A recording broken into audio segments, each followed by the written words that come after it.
Ngobams. Nah, balik lagi di episode kedua Ngobam bareng aku Erika dan Aku Ayah. nah hari ini kita bahas apa sih, Ay? Kamu tau gak sih sebenarnya tuh aku dari kemarin tuh udah kepikiran banget tau sama topik kita hari ini. Kenapa tuh kepikirannya? Karena kayaknya topiknya ini tuh relate banget deh sama kita. Relate? Iya. Emang topiknya serelate apa sih, Ay? Mau aku bacain nih tema kita hari ini. Boleh. Jadi teman-teman, tema kita hari ini tuh adalah belajar melulu. Kapan healingnya? OMG, itu kayak real banget, relate nggak sih? Kayak aku juga sering tuh ngerasa kayak gitu, kayak belajar mulu, tapi begitu istirahat ngerasa kayak bersalah gitu. Iya kan, kayak gitu kan? Bener banget tuh. Makanya hari ini tuh kita bakal bahas bareng-bareng di sini di Ngobams ini teman-teman. Nah, buat yang baru dengerin Ngobams, Ngobam itu adalah ngobrol bareng mahasiswa, yang mana ini merupakan program dari salah satu divisi di Himpunan Mahasiswa Psikologi Universitas Mercubuana Yogyakarta, yaitu divisi Humas. Dan sekarang Ngobam itu udah sampai ke season 4 ya guys, dan ini episode kedua dari season 4. Nah, juga buat teman-teman mungkin yang belum nonton di episode 1, boleh banget nih nonton di episode 1. Nanti linknya ada di bawah ya teman-teman.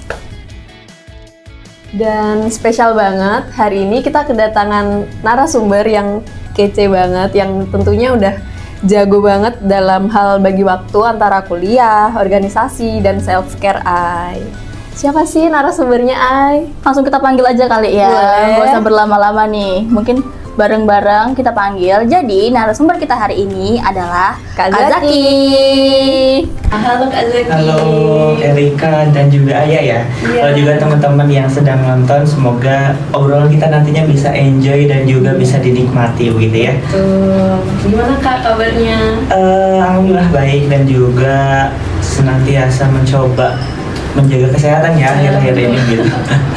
Makasih ya Kak udah datang untuk Ngobam season 4 episode 2 ini. Dan mungkin kita mulai dari pertanyaan pertama nih Kak. Boleh. Nah, Kak Zaki, kita mulai dulu dari yang paling deket nih sama mahasiswa, yaitu self-care. Kalau menurut Kak Zaki sendiri, definisi self-care tuh versi Kak Zaki gimana sih? Oke. Self-care ini mungkin jadi topik yang sering di branding ataupun sering dibicarakan orang-orang ya, terutama di kalangan mahasiswa. Tapi singkatnya, kalau menurut aku pribadi, self-care ini merupakan upaya sadar seseorang gitu ya, ataupun individu di mana dia tuh sadar dirinya merawat, menjaga, dan juga upayanya untuk senantiasa memperhatikan dirinya, mulai itu dari fisiknya, kemudian mentalnya, ataupun emosinya. Karena self-care ini menurut aku jadi salah satu hal yang akan sangat berarti untuk keberlangsungan individu ketika dia beraktivitas gitu. Oke, terus ngomongin soal self-care nih Kak Zaki, kadang kita juga sering dengar nggak sih, jangan sampai kita tuh lupa diri ketika kita lagi self-care. Nah, kalau menurut Kak Zaki sendiri, sebenarnya self-care ini seberapa penting sih? Oke, bicara seberapa penting, kalau aku pribadi sangat penting ya. Maksudnya meyakini bahwa self-care ini sangat-sangat penting. Kenapa demikian? Meskipun tadi banyak orang di luar sana ataupun misalnya teman-teman kita yang bilang jangan sampai lupa diri, tapi self-care ini tuh menjadi pondasi gitu ya, menjadi dasar ketika kita beraktivitas, kita berkegiatan, kemudian kita melakukan sesuatu, apalagi tadi ya di awal itu disinggung soal belajar melulu gitu ya. Itu kita nggak bisa produktif, nggak bisa menjalankan semuanya kalau kita nggak memiliki kemampuan untuk merawat diri itu atau self-care tadi gitu ya.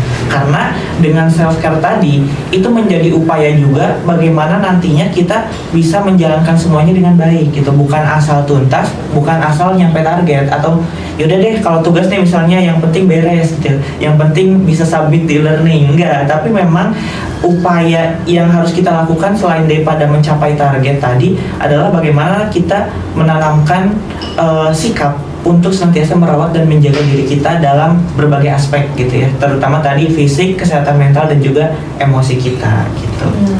Oke, jadi tadi Kak Zaki juga udah bilang menyinggung nih soal produktif. Nah, kita kan sering banget tuh dituntut untuk produktif, terutama dalam hal belajar ya. Iya, benar-benar.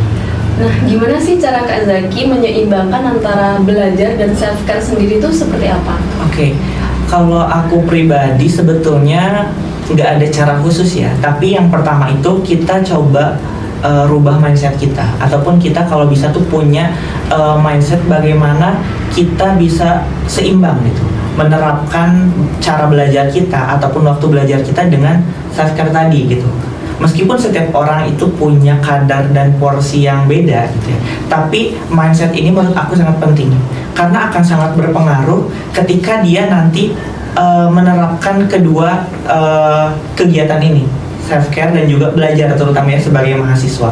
Nah, selain itu juga meskipun setiap orang punya cara masing-masing, punya tips masing-masing, tapi ketika mindsetnya sudah tadi bahwa ini tuh harus seimbang, gimana pun teknik yang dia gunakan, gimana pun cara yang dia lakukan, itu akan tetap seimbang. Jadi untuk tetap seimbang, ya kita tetap jalan dua-duanya, belajar iya, terus tadi self care juga iya. Bahkan kan kalau bicara self care ini sebetulnya luas ya jangkauannya. Mungkin Ayah punya cara sendiri, kemudian Erika punya cara sendiri, teman-teman yang nonton juga punya cara sendiri gitu. Tapi di sini yang menjadi titik utama itu bukan seperti apa bentuk self care-nya, seperti apa belajarnya atau berapa jam belajarnya, tapi bagaimana keduanya itu bisa seimbang gitu ya. Jangan belajar terus misalkan sampai kita lupa waktu gitu, ataupun karena biar nggak stres nih, biar kita sehat ya self care terus gitu ya, bahkan sampai tadi nyinggung ke arah lupa diri gitu ya. Jadi kalau menurut aku yang paling utama adalah bagaimana bisa merubah mindsetnya dulu gitu. Jadi pahami dulu gitu bagaimana self care itu sebagai satu aktivitas yang penting yang harus dimiliki, dan juga bagaimana belajar sebagai kewajiban juga tetap jalan gitu. Oke, berarti emang mindset itu yang paling utama gitu ya, Benar, dan benar sekali. semua itu harusnya sesuai dengan porsinya dan jangan berlebihan. Iya, gitu ya. karena apapun yang berlebihan itu tidak baik gitu ya. betul. Terus selanjutnya nih Kak, kakak sendiri pernah nggak sih ngerasa kayak waktu istirahat itu kakak ngambil waktu istirahat, tapi malah waktu istirahat tuh ketika bangun, emang istirahat tidur gitu, terus waktu bangun kakak ngerasa kayak, duh harusnya aku nggak istirahat sih tadi, harusnya aku ngerjain tugas, jadi kayak ada rasa bersalah gitu loh karena istirahat. Pernah nggak sih kalau kakak sendiri ngerasain hal kayak gitu? Sering gitu. Sering ya, dan tentunya pernah gitu ya. Jadi memang di sisi lain gitu ya, kadang kita tuh perlu mengisi energi kita gitu ya, tapi di sisi lain kadang benar gitu ya ngerasa salah. Padahal kalau tadi aku nggak tidur, tugas yang harusnya beres itu bisa lebih cepat gitu ya, yang harusnya dikumpulin hari itu bisa lebih cepat gitu, tapi kenapa aku tidur gitu. Tapi ini masalahnya bukan lebih ke merasa bersalah, karena itu manusiawi gitu ya. Ketika kita memiliki perasaan merasa bersalah gitu ya, kita juga harus punya perasaan bahwa kita itu sejatinya manusia loh. Dan kita sebelum banyak bertingkah ataupun banyak memikirkan sesuatu hal yang lain, kita tuh harus jadi manusia yang profesional. Manusia profesional di sini tuh seperti apa? Ketika dia lapar, dia makan. Ketika dia capek, dia istirahat. Ketika dia haus, dia minum. Gitu. Jangan mikir dulu misalkan kita soal profesi ya, harus jadi dosen yang profesional, harus jadi mahasiswa yang profesional. Tapi diri kita sebagai manusia itu nggak profesional gitu. Dan selain itu juga kita harus punya rasa bahwa diri kita itu bukan robot, diri kita itu bukan mesin yang istilahnya mau seminggu sebulan nyala pun ya tetap jalan selama listrik ada gitu. Tapi kita perlu batasan-batasan waktu. Kita harus punya masa bagaimana diri kita itu menambahkan suntikan energi gitu ya. Ya ibaratnya kita kalau punya handphone gitu ya, kalau udah habis baterainya, kita lagi sesenang apapun, lagi seseru apapun ya di-charge dulu kan gitu. Nah, begitupun dengan diri kita gitu ya, yang memang punya banyak kegiatan, punya aktivitas gitu ya. Karena memang manusiawi tadi pertama ya, ketika kita merasa bersalah. Tapi di sisi lain kita juga jangan mengenyampingkan kepedulian terhadap diri kita pribadi, seperti itu. Keren banget ya, Ai. Jadi kita nggak cuma profesional di bagian kayak profesi, tapi kita juga harus profesional dalam menjadi manusia, guys. Ya, Ini betul. reminder yang kena nih. Karena itu sering kali dilupakan gitu. Kita kayak harus jadi anggota organisasi yang profesional tepat waktu, tapi diri kita sendiri nih nggak diperhatiin Iya, gitu. bener-bener. Nah, untuk Kak Zaki sendiri, Kak Zaki tuh self care-nya seperti apa? Kayak Oke. mungkin Kak Zaki ada kayak, aku nih lebih ke tipikal orang yang self care-ku tuh akunya mau ke alam gitu atau Oke. apa. Kalau aku pribadi sebetulnya nggak punya arah khusus gitu ya untuk self care. Jadi bisa beragam gitu tergantung kapan dan sama siapa, bahkan ataupun suasananya seperti apa gitu. Kalau dulu karena sebelum masuk kuliah nih ya, boleh cerita dulu nggak? Boleh. Kalau sebelum masuk kuliah tuh karena dulu aktif di organisasi yang memang berkaitan dengan alam gitu ya. Jadi kalau ada kegiatan yang misalkan kayak muncak ataupun hiking ataupun yang lainnya tuh, selain daripada aktivitas rutinan di kegiatan itu, tapi jadi salah satu bentuk self care gitu ya, healingnya gitu ya. Tapi kalau buat sekarang sebagai mahasiswa, karena memang mungkin dinamika yang banyak juga gitu ya, situasi yang berbeda, lebih ke menyesuaikan. Kadang ya sekedar jajan pun aku udah happy gitu ya, ataupun kemarin misalnya kayak naik gunung gitu ya, ataupun misalnya kayak sekedar jalan-jalan ke tempat wisata atau sekedar me time gitu ya. Itu kalau aku pribadi. Bahkan sekedar duduk di kos pun biasanya aku kalau nggak nonton film itu journaling, kayak coret-coret aja gitu, tulisan-tulisan. Jadi lebih ke ya udah kita enjoy menjalani aktivitas kita, dan jangan sampai hal-hal yang sedang kita pikirkan itu jadi beban gitu, yang jadi penghambat untuk kita beraktivitas dan melakukan kegiatan-kegiatan berikutnya. Itu sih kalau aku pribadi. Jadi nggak ada arah khusus, tapi selagi aku bisa dan moodnya oke, ya udah jalan gitu. Oke, berarti selagi nyaman aku Iya. me time-nya seperti ini ya udah. Betul sekali. Oke, kalau misalnya dari pendapat Kak Zaki sendiri nih, kalau misalnya kita tuh terus-terusan untuk fokus dan berkegiatan tanpa adanya self care atau jeda untuk diri sendiri tuh, menurut Kakak tuh ada nggak sih dampak yang bakal terjadi dalam jangka waktu yang panjang gitu? Oke, aku rasa akan gitu ya, akan sangat berdampak dan memiliki dampak yang sangat besar, terutama di jangka panjang gitu ya. Contohnya misalkan kita nih yang di organisasi ataupun banyak tugas nih sebagai mahasiswa, itu kita gadang terus-menerus, misalkan tidurnya sampai menjelang subuh atau menjelang pagi, bahkan tidurnya itu nggak teratur. Mungkin selama kita kuliah bahkan sampai lulus tuh nggak ada dampak sama sekali gitu, kayak ya udah cuma perubahan pola tidur ataupun jam tidur aja. Tapi di sini teman-teman juga harus memperhatikan gitu ya, bahwa itu akan sangat berdampak besar gitu. Bukan hanya untuk kesehatan kita, tapi bisa juga kita nantinya stres atau burnout ataupun efek-efek yang memang lebih besar bahayanya gitu. Jadi kalau menurut aku pribadi, ketika kita beraktivitas gitu ya, memang bagus kita nyampe target di kuliahan beres tugas, kemudian di organisasi proker beres gitu ya. Kemudian mungkin barangkali ada juga yang part time gitu ya, kerja itu nyampe target. Tapi di sisi lain kita juga nggak memperhatikan tadi kebutuhan diri kita gitu. Kita juga harus memperhatikan hak dari diri kita sendiri gitu. Jangan sampai kita menunaikan kewajiban kita, aktivitas kita, tapi kita tidak memperhatikan yang menjadi hak diri kita. Jadi menurut aku pribadi akan sangat berdampak dan berefek gitu, terutama di waktu kedepannya ataupun di jangka panjang seperti itu. Oke, kita tadi udah bahas lumayan banyak ya Kak. Mungkin sekarang yang terakhir, boleh nggak sih Kak Zaki kayak kasih reminder kecil buat teman-teman untuk menyeimbangkan. Mungkin teman-teman tuh masih banyak banget ya kayak struggle di menyeimbangkan antara self care dan belajar itu tadi. Nah mungkin Kak Zaki bisa nih kasih reminder sedikit. Oke. Mungkin kalau dari aku pribadi tadi ya, sebetulnya udah disinggung di awal bahwa diri kita, tubuh kita sebagai manusia sejati, manusia yang utuh gitu, itu punya haknya yang harus kita penuhi gitu. Bukan hanya sebatas mencapai target, tapi yang paling utama adalah bagaimana kita bisa menjadi dan tetap menjadi manusia yang utuh gitu ya.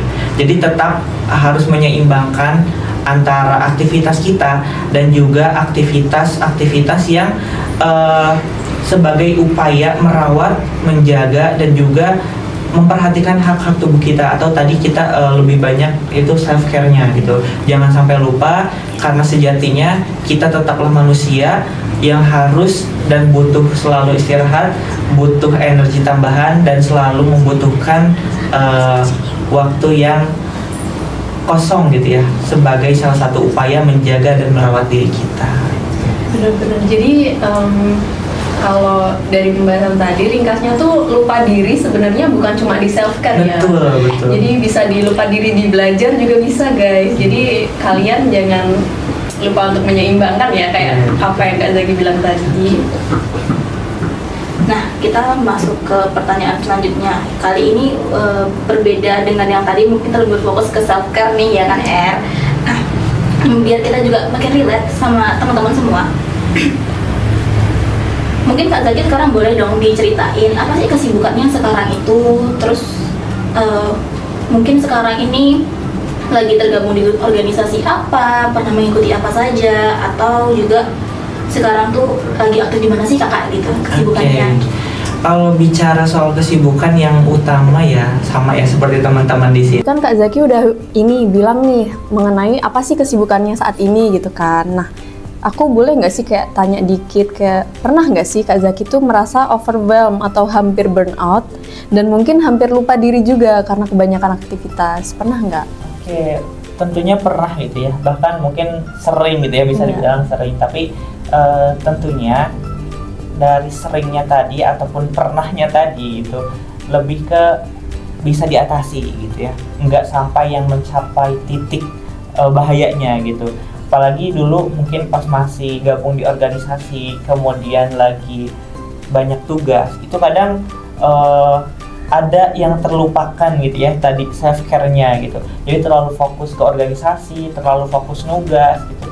Nggak hanya ya capek sendiri gitu, bahkan kayak merasa itu hampir stres gitu ya dengan aktivitas-aktivitas yang tadi. Tapi memang seiring berjalannya waktu ya, tiap berhadapan dengan situasi demikian, kadang ya mikir juga kayaknya nggak bisa deh situasi seperti ini terus dilanjutkan gitu. Artinya kayak gimana sih upaya dari aku pribadi buat menangani situasi tersebut supaya nggak burnout lagi ataupun nggak stres lagi gitu. Nah akhirnya setelah beberapa kali nyoba ya kuncinya tadi di mindset kita yang harus bisa menyeimbangkan antara target kita harus tercapai ataupun belajar harus tercapai, tapi di sisi lain self care-nya dalam bentuk apapun jangan sampai lupa gitu ya. Sesederhana apapun, karena self care ini nggak harus selalu mengeluarkan uang gitu, bukan soal materi aja gitu. Ketika kita bisa mendiamkan diri kita, maksud diam di sini tuh lebih ke menyingkirkan terlebih dahulu gitu ya, sesuatu yang bisa menghambat produktivitas kita ataupun mengganggu kesejahteraan diri kita, itu di kesampingan dulu. Nah, sesederhana itu menurut aku bisa jadi bagian self care gitu. Bentuk kepedulian diri kita, bagaimana diri kita dirawat dengan baik kayak gitu. Wah, keren banget tuh guys. Bagaimana cara kita merawat diri kita dengan baik. Betul kan. Oke, kalau gitu ini masuk juga nggak sih sama kayak banyak dari kita tuh punya struggle untuk gimana sih membagi waktu gitu ya nggak sih? Nah, Kak Zaki ini kan juga aktif ya, apalagi waktu kuliah juga dulu dari ceritanya juga aktif organisasi, aktif di dunia perkuliahan juga. Nah, kalau dari kakak sendiri itu gimana sih caranya manajemen waktu dan seberapa penting sih itu untuk mahasiswa Kak? Gitu. Oke, mungkin kalau bicara seberapa penting dulu nih ya, itu tentu sangat penting gitu ya, apalagi ya bener terakhir kemarin banget tadi karena singgung soal temanku itu ya, yang pelatihan di kelas kita itu bahas soal manajemen waktu gitu. Jadi kalau bicara manajemen waktu itu seberapa penting buat mahasiswa, itu sangat-sangat penting gitu. Bahkan aku rasa setiap orang, setiap individu, bukan hanya mahasiswa, harus punya teknik manajemen waktu yang baik gitu. Nah kalau aku pribadi itu biasanya menggunakan teknik ataupun metode yang mix gitu. Artinya nggak selalu sama, kadang misalkan to-do list gitu ya. Jadi menuliskan aktivitas apa saja yang kira-kira akan dilakukan, kemudian dilihat mana yang prioritas, mana yang mendesak, mana yang penting gitu ya. Kemudian kadang juga aku pakai tekniknya itu time blocking gitu. Jadi misalkan nih sehari ada 12 jam waktu kosong.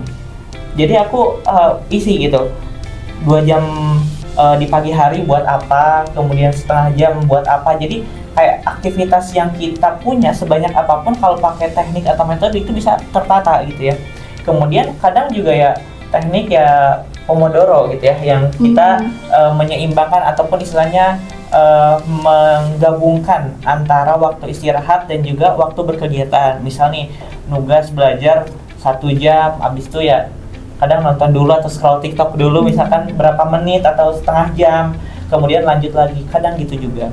Tapi ini nggak masalah sebetulnya teman-teman, kalaupun teman-teman pun yang sedang nonton ataupun yang ada di sini punya teknik dan cara yang berbeda di manajemen waktu, karena itu akan disesuaikan juga dengan nyamannya diri kita, nyamannya diri teman-teman gitu. Tapi yang jadi titik poin di sini adalah kita harus punya manajemen waktu yang baik itu, karena itu akan sangat berguna untuk mengatur waktu kita dengan sangat baik dan juga kita tetap bisa produktif seperti itu.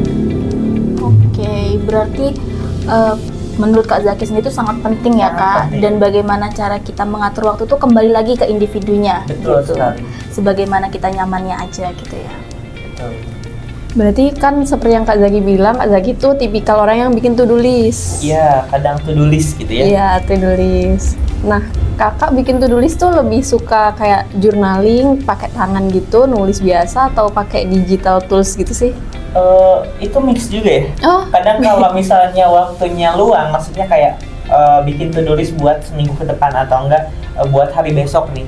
Itu kadang malamnya itu manual gitu ya, tulis tangan sambil journaling. Tapi kalau misalnya kayak mepet, biasanya pakai digital tools gitu, entah itu di Google Calendar atau misalnya sekedar di catatan pribadi. Kadang kita kan di WA tuh ya suka Iya, ada iya. nyimpen kontak pribadi buat nulisin hal-hal Relate penting banget, gitu. banget, bener. Maksud aku kayak gitu juga kalau kepepet gitu ya.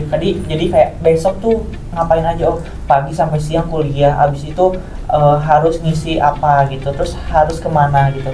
Jadi intinya sebagai panduan aja gitu. Sebenarnya menurut orang lain ya, ataupun sebagian orang tuh kayak itu ngapain sih, nggak guna, toh kamu juga nggak bakal lupa bakal ngapain aja, harus ngerjain apa aja. Tapi itu sangat penting.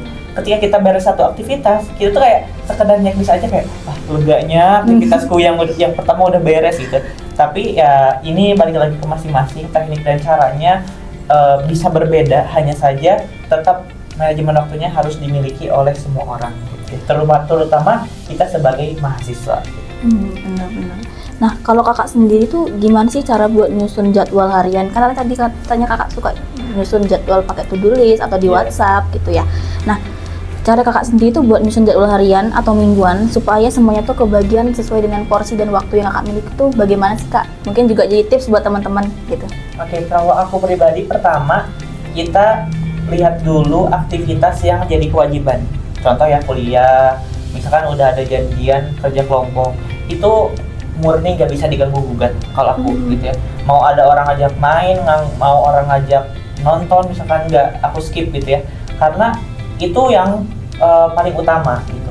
Nah selain itu, kadang yang menjadi susahnya seseorang buat mengatur waktu itu ketika mereka udah punya aktivitas nih A sampai Z, tiba-tiba ada hal-hal yang datang gitu ya. Contoh misalkan kita seminggu ini kayaknya kosong, tiba-tiba hari Kamis rapat ya, hari Rabu kita kerkom aja ya, jangan minggu depan. Itu kan yang nggak nggak dimasukin list dari awal. Nah kadang itu yang jadi pengganggu. Nah kalau aku pribadi, pertama tadi, jadi utamain dulu yang sudah direncanakan dan menjadi kewajiban. Yang kedua, kalaupun ada kegiatan ataupun hal yang baru masuk ke list aktivitas kita, lihat dulu tujuannya apa, sesuai nggak sama tujuan kita, penting nggak, mendesak nggak. Kalau enggak, ya udah coret aja, jangan sampai menghambat aktivitas kita yang utama. Karena kadang individu itu pusing sendiri karena hal yang belum dilakuin gitu loh. Misalkan seminggu kuliah full, tiba-tiba harus ABC, tapi nggak dipikirin dulu ABC-nya itu penting nggak. Misalkan harus rapat, ternyata yang wajib rapat itu cuma divisi A gitu. Itu kan justru jadi pikiran iya, ngeganggu iya, hasilnya sia-sia gitu ya. Jadi kalau buat aku pribadi dan cara yang aku lakuin itu, kalaupun ada aktivitas yang di luar list kita, itu dilihat dulu apakah itu penting, mendesak, atau seperti apa. Oh, berarti dari aktivitas-aktivitas itu, walaupun kakak udah bikin to-do list, pasti ada kayak yang dadakan nih gitu-gitu. Betul sekali, sering bahkan. Jadi akhirnya bikin tabrakan gitu Iya, ya. betul. Dan tadi caranya juga kalau tabrakan, lihat prioritasnya dulu. Iya, benar sekali. Oke. Boleh lanjut, Ai? Oke, kalau misalnya kakak sendiri nih, itu tuh tipe yang kakak ini punya batasan nggak sih? Maksudnya gini, mungkin ada kayak, biasanya kan kita beberapa orang itu punya pemikiran kayak, oh hari Minggu tuh hari libur. Jadi ada beberapa orang yang, kalau hari Minggu aku nggak mau ngambil kegiatan apapun. Nah, Kak Zaki tuh tipe yang, oh hari Minggu adalah hari liburku, jadi aku nggak ngelakuin kegiatan apapun itu. Atau bagaimana Kak Zaki gitu? Aku tuh bisa dibilang demikian gitu. Tapi aku tuh nggak paten gitu. Maksudnya, contohnya tadi kan dikasih tahu misalnya hari Minggu adalah hari liburku dan aku off semua aktivitas misalkan. Aku juga bisa demikian, tapi nggak terpatok misalkan hari Minggu aja. Tergantung situasi sama aku lagi capek apa enggak gitu. Kadang contoh ya, kemarin beberapa hari kebelakang tuh semua teman-teman cowokku itu ngajak kumpul buat bakar-bakaran karena habis Idul Adha kan. Tapi karena posisi akunya lagi ada tugas dan lagi nanggung, terus akunya suasana hati maksudnya kayak belum seret gitu, ya aku nggak ikut.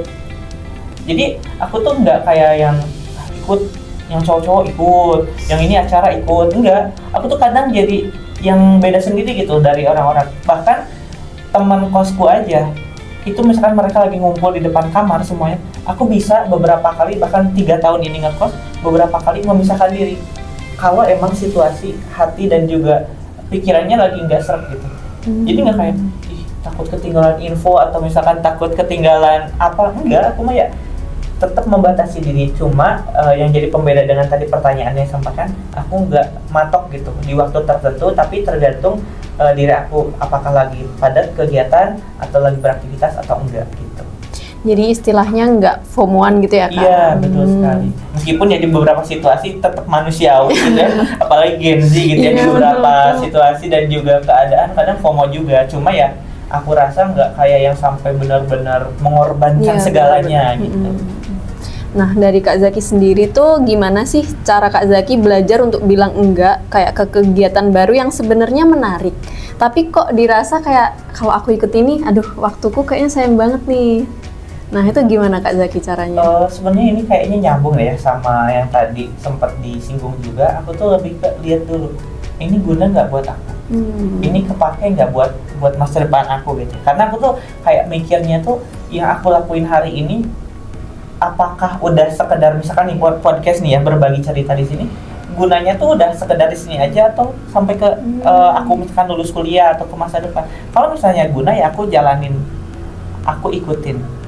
Kalau misalnya nggak guna ataupun bukan nggak guna ya, bahasanya lebih ke nggak terlalu dibutuhkan untuk aku pribadi ya enggak gitu, di skip. Jadi itu sih kalau aku pribadi cara bicara tidak atau menolak gitu ya, terkait dengan aktivitas-aktivitas baru ataupun kegiatan-kegiatan baru yang memang mungkin bagi sebagian orang sangat-sangat menarik dan kayaknya wajib deh kamu ikutin itu gitu.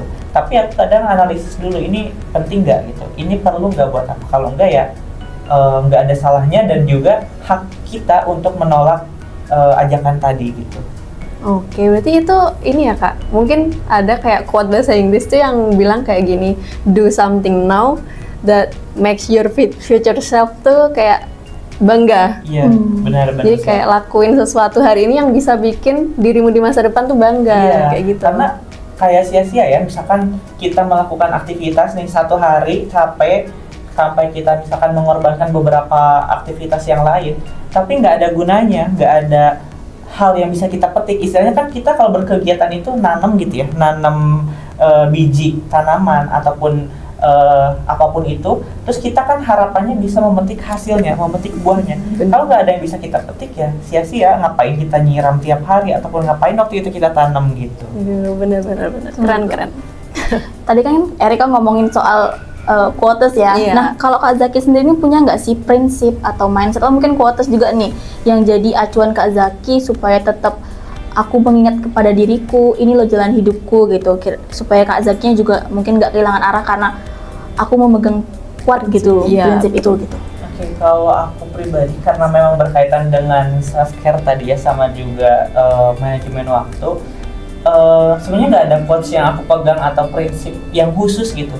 Tapi lebih ke kita itu manusia yang dilahirkan utuh, sempurna, dengan segala kewajiban dan hak yang harus dipenuhi. Maka sejatinya yang harus kita ingat itu adalah bagaimana kita bisa kembali menjadi manusia yang utuh. Bukan sekedar mencapai target, bukan sekedar beres target gitu, tapi kembali menjadi manusia yang utuh. Cara kembalinya gimana? Ya dirawat, dijaga, dan juga jangan sampai haknya dilupakan gitu. Ibaratnya kita punya hewan peliharaan lah ya. Kita kan pengen hewan peliharaan kita sampai besar, dia tetap hidup gitu. Gimana caranya ya? Dimandiin, kemudian ketika dia malam dikasih tempat tidur buat istirahatnya gitu, dikasih makan. Nah, diri kita pun sama gitu. Kita itu manusia yang punya hak-hak yang harus dipenuhi. Maka sejatinya kita mengingat bahwa kita itu bukan sekedar mencapai target, bukan sekedar beres tugas kita, tapi menjadi manusia yang utuh saat kita kembali, seperti saat kita diciptakan. Dalam banget guys. Dalam banget, aku aja sampai kayak iya ya gitu. Valid ya. Iya, valid. Nah, kalau dari Kak Zaki sendiri, kalau Kak Zaki bisa kasih nasihat buat diri kakak sendiri waktu dulu, kira-kira nasihat apa sih yang mau kakak kasih ke diri kakak sendiri? Nasihat ya, lebih ke beri dirimu hak sepenuhnya yang seharusnya dirimu dapatkan gitu. Karena aku ngerasa jauh hari dari sekarang ataupun beberapa tahun kebelakang tuh sama ya, kayak nggak punya kepedulian untuk diri sendiri. Kadang lupa makan gitu, kadang lupa waktu tidur gitu ya, seolah-olah yang penting tugasku beres, belajarku beres, aku bisa ujian, prokerku di organisasi beres gitu ya, aku bisa banyak berkegiatan, tapi aku melupakan diri sendiri. Dan aku rasa yang paling cocok nasihat untuk aku jika bisa diulang adalah kamu harus bisa lebih memperhatikan diri kamu sendiri, karena sejatinya tubuhmu dirawat oleh dirimu sendiri gitu. Dalam banget nih guys, dalam lagi. Jadi ini juga reminder juga buat kalian, mungkin nasihat juga buat kalian kalau kita tuh jangan lupa sama diri sendiri juga, karena kayak pada akhirnya yang ada untuk diri kita sendiri tuh ya kita sendiri. Nggak ada orang lain guys. Meskipun kita sebagai makhluk sosial ya, tapi sejatinya yang paling tahu akan diri kita sendiri adalah diri kita. Iya, betul banget. Wah, seru banget ya Pembahasannya. Pembahasannya kayak ngebuat kita jadi lebih berpikir lagi kalau ternyata kuliah tuh nggak cuma soal belajar melulu, tapi kita juga perlu healing. Ternyata teman-teman perlu membagi kapan sih kita seriusnya, kapan juga kita harus mungkin santai untuk diri sendiri gitu. Intinya jangan sampai lupa diri itu tadi guys, karena lupa diri itu bukan cuma dalam konteks kayak kita self care terus akhirnya kita dibilang lupa diri, itu juga enggak, tapi juga belajar juga bisa bikin kita lupa diri juga. Jadi pintar-pintarlah kita merawat diri kita ini guys. Nah, Kak Zaki, ini mungkin segmennya saking serunya ternyata udah selesai nih. Nggak kerasa ya berarti. Iya, betul. Nggak kerasa tiba-tiba udah selesai guys. Nah, mungkin sekarang gimana Ai? Aduh, sedih nih. Sedih banget, kita harus mengakhiri. Kita sudah berada di ujung acara nih teman-teman. Sudah saatnya aku, Erika, dan Kak Zaki juga mungkin menutup acara ini, segmen kali ini. Dan mungkin teman-teman bisa nunggu episode Ngobam selanjutnya dengan topik-topik yang lebih menyenangkan, lebih mindful lagi. Buat teman-teman yang udah nyaksiin Ngobam dari awal sampai akhir, aku ucapkan terima kasih dan sampai jumpa Sobat Psikologi. Bounce around in silly days.